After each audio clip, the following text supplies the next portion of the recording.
Eenyu. Ati eenyu boo? Ani dhuunfata addunyaa kanaas keessummaan haaraya biyya alaatirraa hin dhufu. Teessumni wanta kan si gaafadhu ni beektaa? Hai rabbii suma sodaadhuuti. Ati eetumaa dhufte qofa naa himi warra isaati. Shanyiin ta'ee eessaa dhuftira? Minaa himi shanyii ta'e bakka isaa dhufsan. Maqaan keessaa eenyuun siin jeefara? Maqaan kiyya COVID-19 kan namni ittiin tolchee na beeku. Koronaa. Duubaati maal irraa barbaadda? Ati islaamana namaa hunda dhabdeetuma islaamana maqiyya naa dhufta maal irraa beektu qofa naa himi haa? Ayyaantu akkaniin jeeti dafiiti haa? Waan agartee waan keessummaa islaamii waan keessummaa tasgabbeessan saffiti haa dafi. Waan keessummaa tasgabbeessan fidi haa? Waan nyaatanii waan keessummaa tasgabbeessan fidi haa nuti. Naan sodaatiin.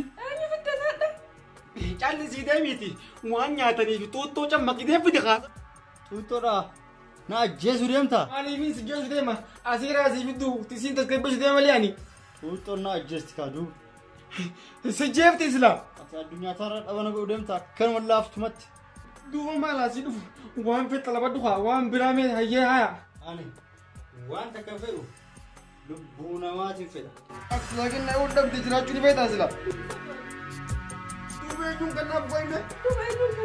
Duuba kam taana qo'i duuba nama tokko dirqama godhu malee jeet jira akkamiin ta'a waan hin kun? Sillamaan of kennuun barbaaddanii duuba.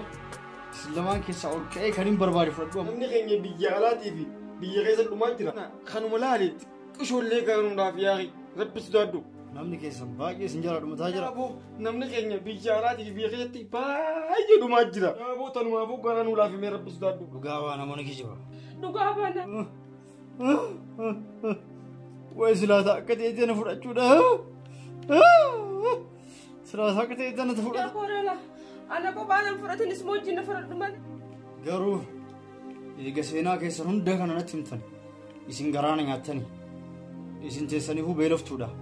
Warroota qabeenya qaqqabdu jala deddeemati. Kanarraa of eeguu barbaannaan waan ani jedhe godhaa waan ani jedhe dhagaa. Quufni jettanii harka osoo hin dhiqatin. Dhiira taatee shari'aa balleessitee dhalaa harka salaamta. Olii gad deemtee kaan wal qabatta. Mana shishaa keessa deemtee hafuura naa waliin baafatta. Kanaafuu anarraa of eeguu barbaadde. Olii gad deemte nama salaamte harkan kee osoo gara afaan keetiin deebisin harkan kee osoo gara ijaaf funyaaniin deebisin waan jarmii adda addaa harkeetirraa balleessuun isaan tolchi isaan fayyadame. Tolchi saabunaan dhiqadhu. Sekondii 30 oli saabunaan rigi dhiqadhu. Sekondii 30 oli bishaan qulqulluu rigi dhiqadhu. Kana godhuu baannaan harka keessan seeraan dhiqachuu baannaan waan vaayirasii ajjeesu godhachuu baannaan ani yeroo hunda isin maddee jira. Uraa keessan gubbarra jira. Dhageessanii? Dhageenya. Natti as dhiyaattanii na tuuxanii qaama keessan hin balleessinaa. An nama qaaliin goone waan hin dhiisneef isin waan qaalii gootaniif har'aaf isin dhiisee jira. Qaalii keessa yoo balleessitan immoo isiniif deebi'a. Buusa gasinaa. Arraan booda yoo harki gadi gaddee alaa ol seenuu baadde harki kiyya nan cabbatin. Yeroo alaadhaa